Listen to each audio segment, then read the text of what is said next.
Salutations, ladies and gentlemen, the Knife Raven here, back again with another video, and in today's video, a bit of a quicker one for you today.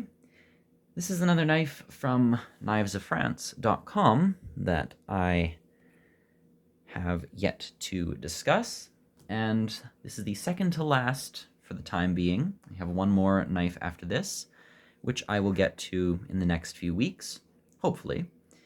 And after that, I may or may not have a couple more knives that are still waiting to be delivered.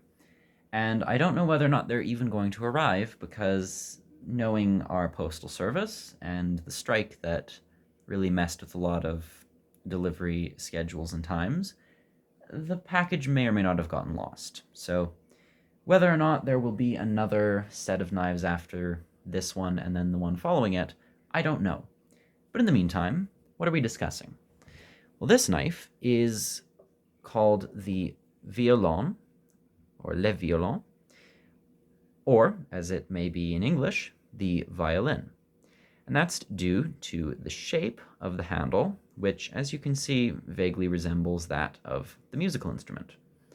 But, of course, before talking about the knife, this is a knife by Coutellerie Au Sabot, typical red and white box here.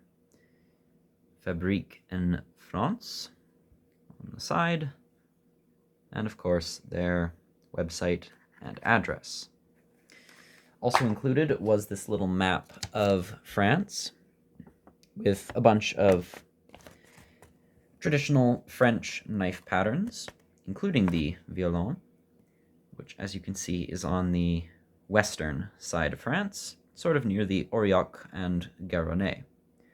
So, similar style knives with that Bourbonnaise blade shape that I am quite fond of. Of course, they also include the guarantee of, well, manufacturer, no defects, made in France, and the typical reading material in French, English, and German.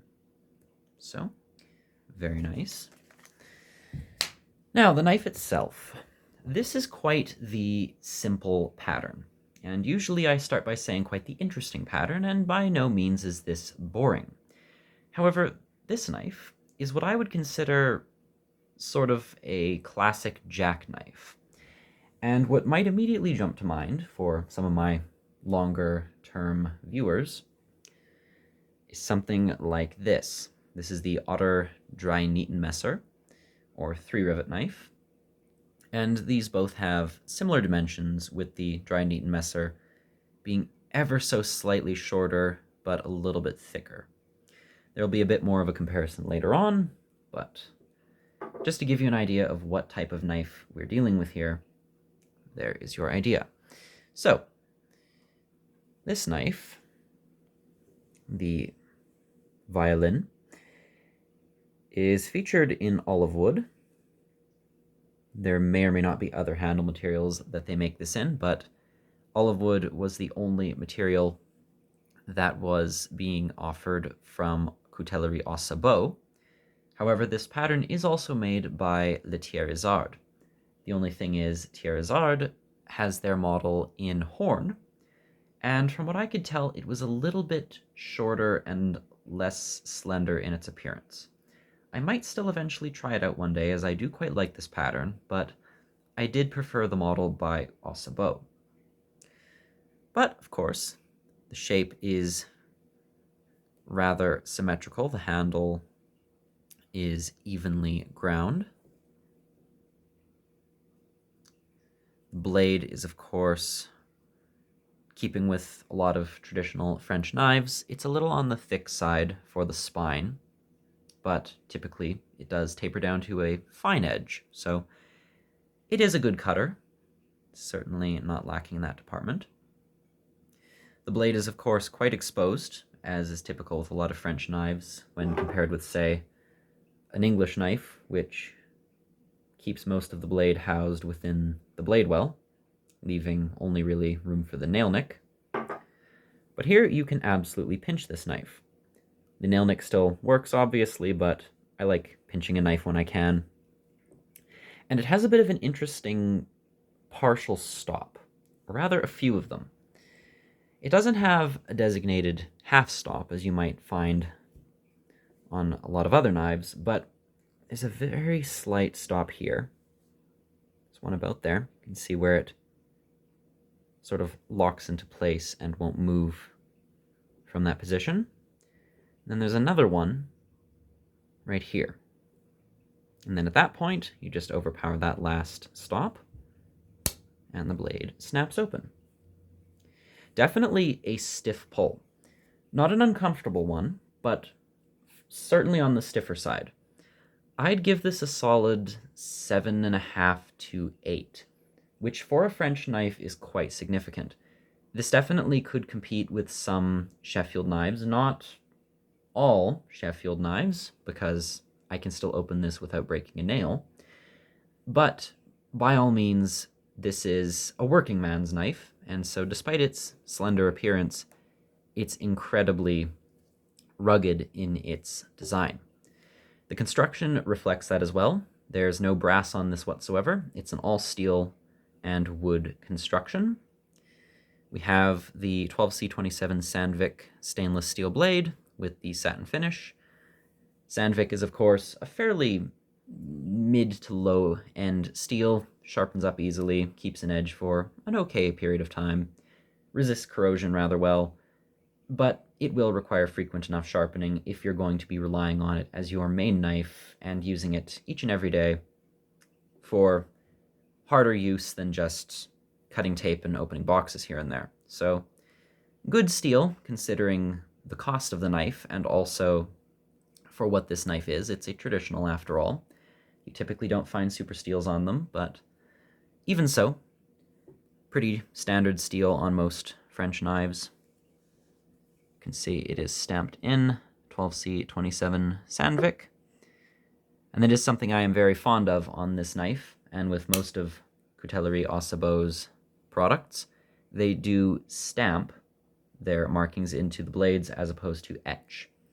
And there's nothing wrong with a blade etch, but I, for one, much prefer a very clear, solid stamp. We, of course, have the traditional clog, which is their logo, followed by the name of the knife in cursive, Le Violon, and, of course, Le Sabot. Also on the tang, the show side of the tang, I should say, you have France stamped into the blade,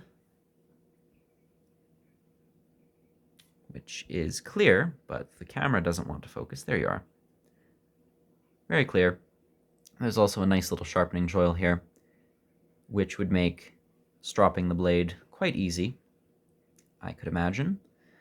I haven't used this knife enough to need to actually sharpen it. This is still the factory edge, which, in typical fashion with a lot of these French knives, is very, very sharp. You could certainly take this out of the box and start using it. I know some are picky and they want to put a personal edge grind onto their new knives, but I, for one, would have no problems with using this. Again, the Bourbonnaise style blade, also known as a Spearpoint to myself and my fellow Canadian, American, and English viewers. Of course, the Bourbonnaise is the French equivalent. I do actually prefer it over a typical Spearpoint, as it does have a much more pronounced tip. Here it is compared, of course, to an English-style Spearpoint. This is one by Arthur Wright. You can see that in terms of the actual tip design, the Violon is considerably pointier, which is something that I tend to prefer. But the similarities are certainly there. Speaking of comparisons, before I bring back the Otter, we'll do a size test here. I'm fairly certain this knife is not UK legal, but I will confirm that. 7.5 inches open, almost exactly, with a blade length of over 3.25 and a cutting edge of also over 3 inches, just under 3.25. So definitely not UK legal. Once again, with how the laws work, I am no lawyer. I've said this many times before. Please do not quote me for legal advice, but I'm fairly certain this would not pass as UK legal. The fit and finish on this knife is not terribly good, all things considered. You can see there's a very long gap running the expanse of this side of the liner. It's very much real. That is not an illusion. That's quite a large gap, and there's one on the left side as well, albeit smaller. And that was a little shocking to me when I first received this knife. Granted, it was the only copy, so it's not like I could have sent it back even if I wanted to. But frankly, I didn't. And that's because this type of knife is very much a working man's knife. And because of that, I'm going to be a little bit less picky on what I expect from it. Granted, would I declare this anything near perfect? Certainly not. This knife has fairly obvious flaws and is far from what one would consider a top-of-the-line finished knife. However, for what it is, a user knife, it absolutely excels. The spring tension is strong enough that this knife would be really a beast of a user. There is no blade play on this in any direction whatsoever, which, as you know me, I'm very much appreciative of. I hate blade play, even the slightest amount of it. So very secure lockup, very, very well assembled. The knife is stiff, it's well built, nothing feels loose or breakable or in any way out of place. The knife is very well made. The pins are flush. As you can see, you have these 4 steel pins on either side. The bolster to cover transition, also quite good. Bear in mind the bolsters here are forged, so they might not look the same. There are some markings at the top here, which might look a little out of place, but these were hand forged, so bear in mind that is one aspect with Au Sabot. The blade itself, very well ground. The shape is beautiful in my mind. The nail nick is well done. The stamping is incredibly clear. The edge is very, very sharp. I'd say shaving sharp. And again, it's a thin edge despite having a very thick spine, making it a good user. Once again, the dimensions might remind you of the Otter 3-rivet knife, which has a slightly thicker blade, and actually a slightly longer blade. No, they're about the same. But once again, the Violon does look thinner, but it's actually relatively the same in terms of thickness. Granted, the Otter also doesn't have the gap, but it does cost a lot more. So that is one thing to keep in mind. When looking at reviews of the Violon, I did find that quite a few people mentioned the springs are very stiff and there is always a gap on the right side of the liner.